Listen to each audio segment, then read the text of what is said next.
Hello, welcome to Box Board. We have just played this Marvel Crisis Protocol, and this is my mate Neil. And yeah, it was an interesting game, I think it's fair to say. Yeah, there are several points where it could have swung either way, I think, and that's just down to trying to bear in mind you're playing objectives and not just attempting to batter each other to pieces. I was trying to do that. I can officially say I was trying to beat him off the table, because that's often my strategy. But it's hard to do that in this game. It's hard to kill other people. Ironically, given all the other things that I play where my primary tactic is just wipe opponents or hit them as hard as possible, I didn't go straight away for that tactic for most of these. I realised that actually, like with some other objective-based games out there, you have to play the objectives and then wiping out your opponent and setting up those kind of one-on-one fights is secondary. Yeah, because we were playing in the core set. There's a learn to play scenario, and we played a wee bit different with the scenery, but fundamentally we played that, and we played the guys that they wanted, even though we'd get Hulk and you'd get Modok and Hulk, and it was actually a good scenario. I mean, one of the things when we were discussing it, you were saying some of the rules we spent a lot of time looking things up. Yeah, which is pretty standard for a first run through of a game. Yeah. But given that it's the learn to play scenario, it would have been a bit more helpful if those rules were set up sort of in a more natural progression through the rulebook. It's very much, it felt like it was set up for people who were already reasonably familiar with it, and they know, I need to go to this page to look this up and this page to look this bit up, if they needed to check, but were able to go through it fairly fluently. I think it's fair to say you need to get the PDF of, I'm trying to remember where the website is. The full rules. The full rules are online, so look them up, and I'll put a link underneath. Yeah. But they're helpful. Yeah, I mean, to be honest, given that it's a fairly new IP, it makes sense for that rulebook to be an online electronic version as a living rulebook, because there are going to be things that come up through the first few playthroughs, and you'll get the slightly more competitive tabletop gamers who just ask those questions about, well, how does this interact? How does, in this scenario with X, Y, and Z, what happens? And so one of the things that I came up with was, like, you can throw things, which is absolutely amazing. Yeah, we did a lot of throwing stuff. We cleared the board. There were 4 cars, no, 3 cars on Three cars. I basically threw one of the kiosks with Ultron. There were more lampposts. It's just flinging stuff all over the place. And I threw Red Skull at your guys. Yeah, that was irritating. That was cool. But yeah, I'm trying to find in the rules sort of what distance you can throw things. Like, it makes a moderate amount of sense that a larger character like the Hulk would be able to throw things up for a further distance. But the Hulk's movement isn't super far, and it seems to be, without any other guidance, that your movement would be the distance you can throw things, which... We may be getting that wrong, but it felt like that, and it feels like there's a few things that FAQs will come out. We know they'll come out, because actually this is a game that a lot of people are interested in, and they're going to be asking those questions. But for a first edition of a new system, actually it certainly didn't feel like a beta. It felt like this is a finished game that's got some tweaks and a wee bit of things to make clearer. Just make clearer, maybe, more than anything else. And like it's tight enough that you can assemble the miniatures out of the box and you can get playing pretty quickly with that learn to play scenario. And we enjoy it. I mean, it was a draw. I mean, our game, in terms of balance.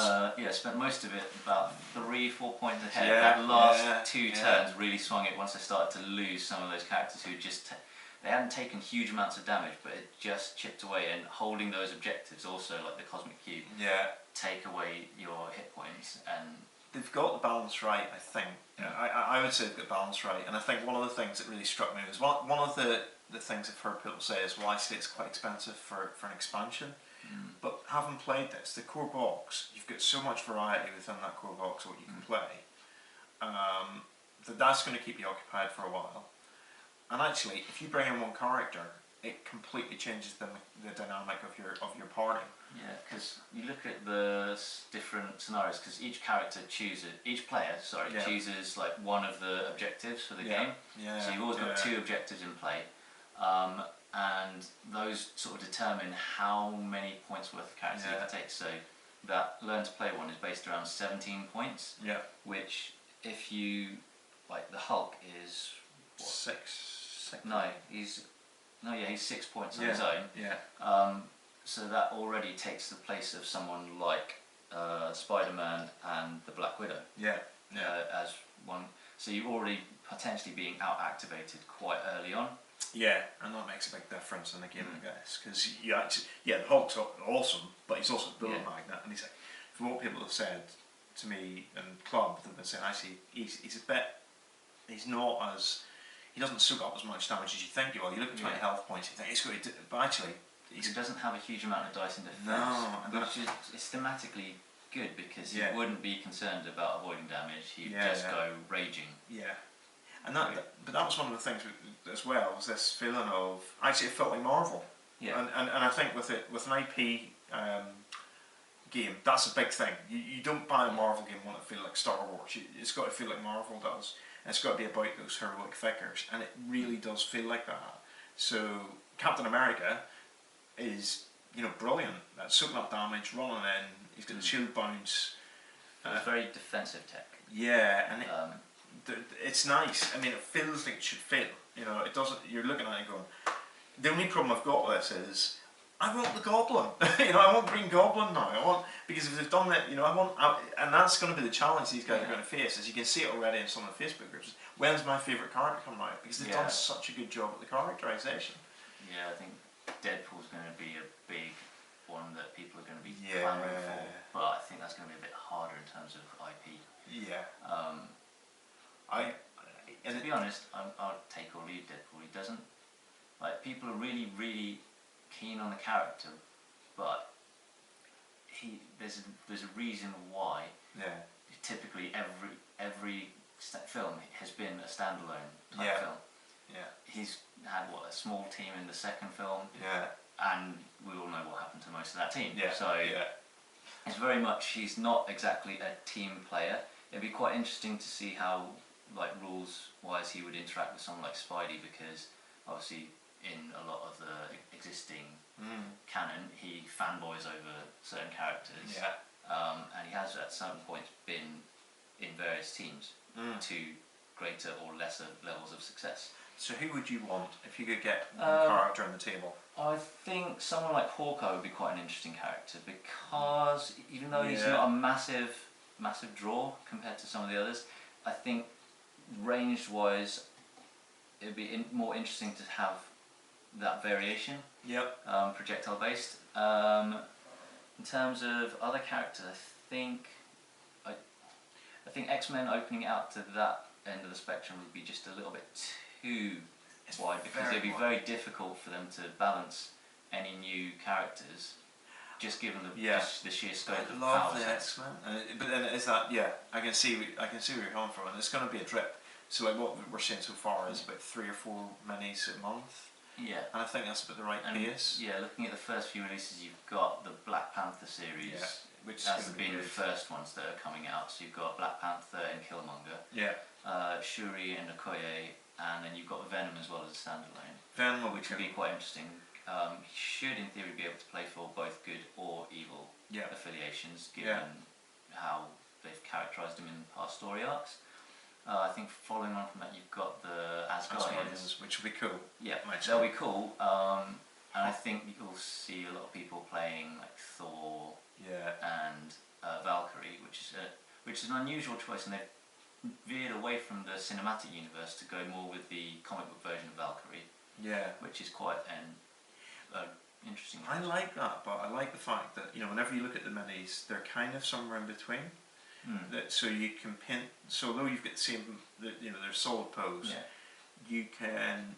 Some of the stuff people are doing nowadays with colorization and stuff. I mean, Spider-Man, the core uniform is the same, but the color choices dictated which Spider-Man you're getting, and I believe there's going to be other variations of him coming out. Yeah, which is... He's got like the more futuristic Spider-Man, and I'm pretty certain they'll bring out an Iron Spider version to sort of tie in with that suit from the films. I do have to admit, I want to see the characters I want to see are all villains. I don't know what that says. I want to see Mysterio. Don't know how you're going to play him, but I just like him. Yeah, more the Spidey characters because they're quite characterful, and it'd be interesting. Be cool. Definitely Goblin. And I know he's on the way. I've seen rumours that he's on the way and images. So I'm very excited about that. Because Goblin's just mobile and crazy, and that's awesome.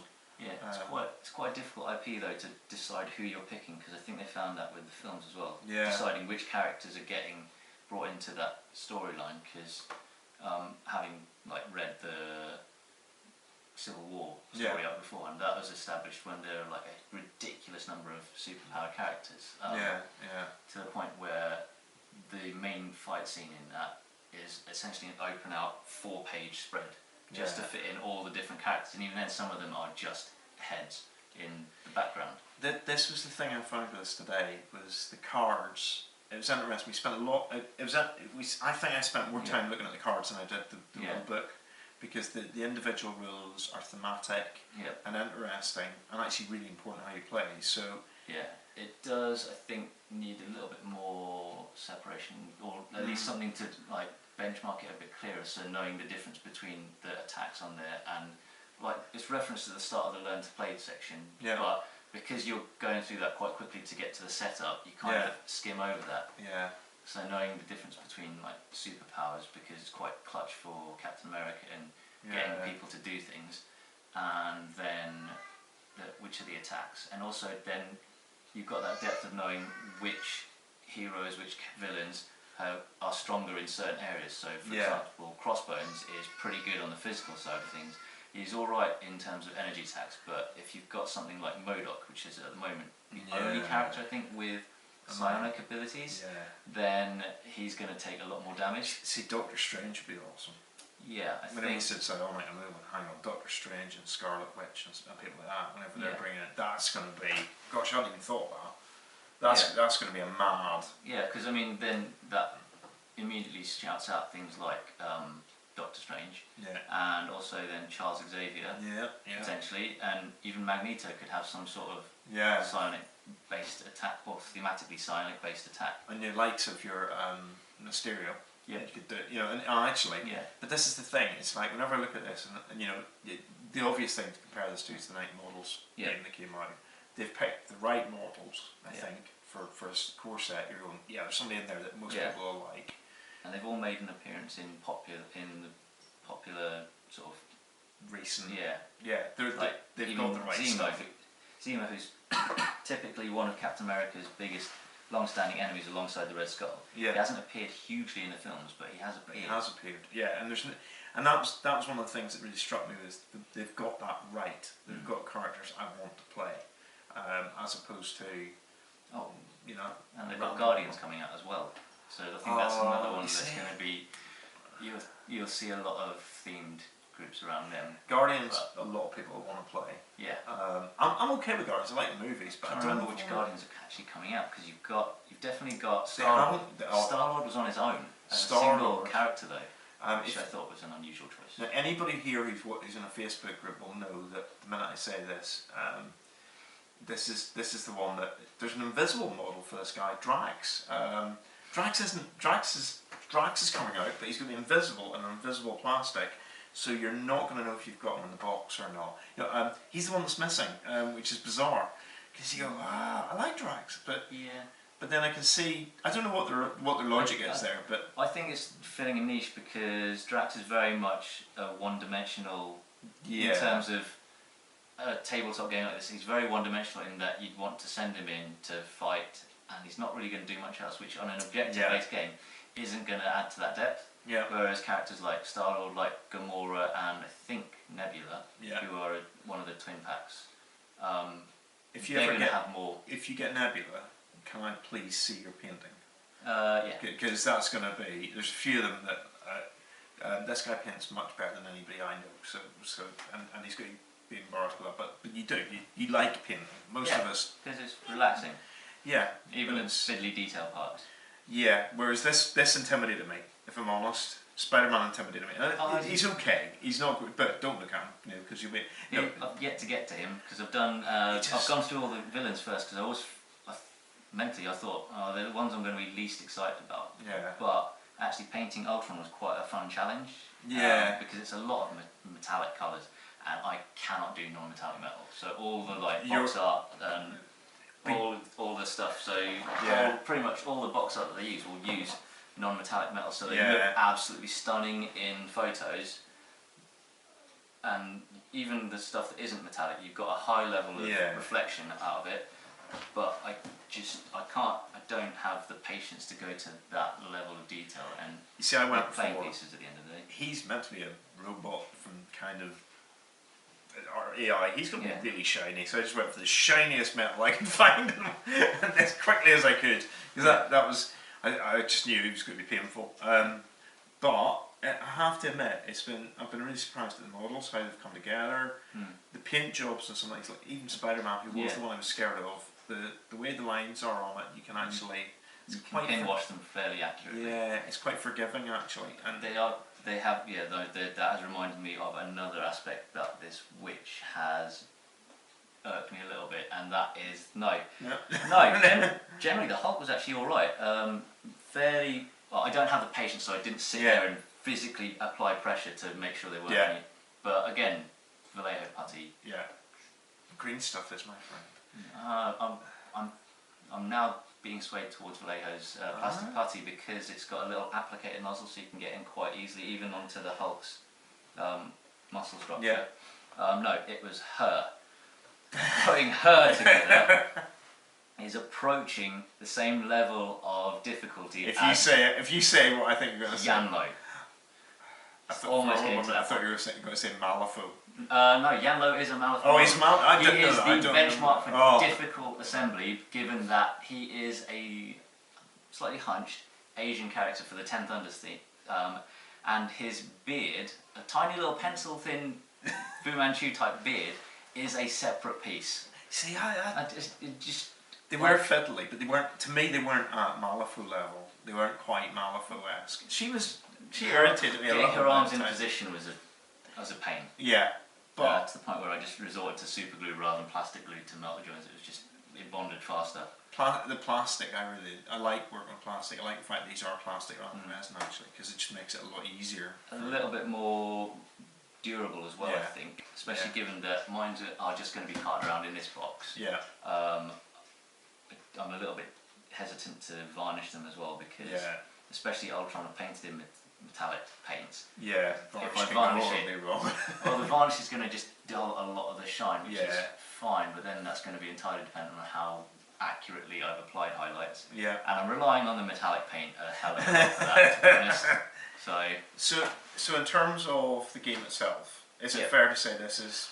I'd say this is a game that will, once you've gotten a few games under your belt and you're more familiar with the rule set, that will just blast through. You'll definitely be able to get a game finished, start to finish, all 6 rounds, probably within 60 minutes to 90 at the outside, I think. What struck me was that because it's at 60 to 90 minutes, because of the theme it is, this is a very, very smart game, because what it does is it sits between a couple of minutes playing it at home for a bit of a Marvel experience, and once they tighten a few of those rules, make them a little bit clearer, I reckon you've got a tournament game here as well. To be honest, I think they've got it set up for a potential tournament scene anyway. Yeah. And I definitely feel there's some organised play stuff that they've definitely got somewhere down the line.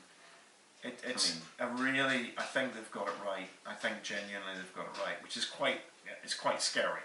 Yeah. Because you sort of look at it and you go, Marvel has been there's some good stuff, there's been not good stuff, and sometimes with games that are coming out of an established IP, you're a bit nervous. Or big IPs as well. Big IPs, you sometimes go, oh, is it going to be... Yeah, I mean... How's it going to be? There's a few examples where that has been the case, and like people have been super excited about them, but it hasn't... It hasn't been as well balanced, I think, from their points of view. As a game, this is a good game. It's a good skirmish game. It's fun. It's in a very crowded marketplace.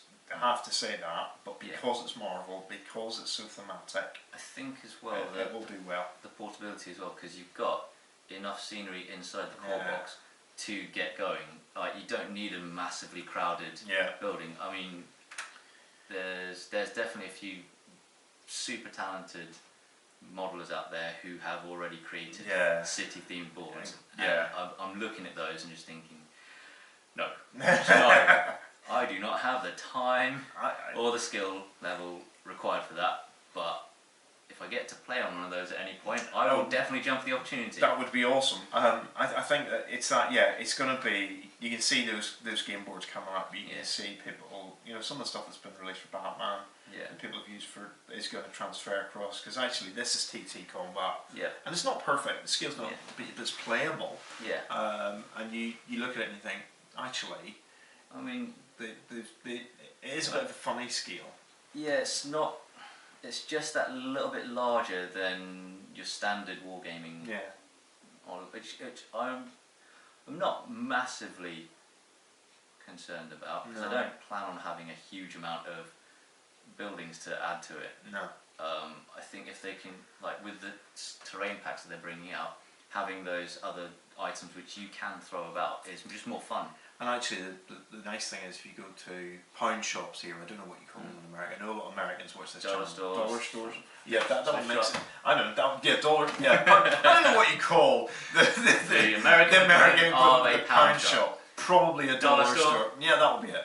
I mean, but cheap cars tend to be the right scale for this. Those little sort of plastic cars you get. There's more than a few like toy car manufacturers which will fit pretty much the same scale as this, and to be honest, you've got things like little flashing lights, police cars, which we like flashing lights.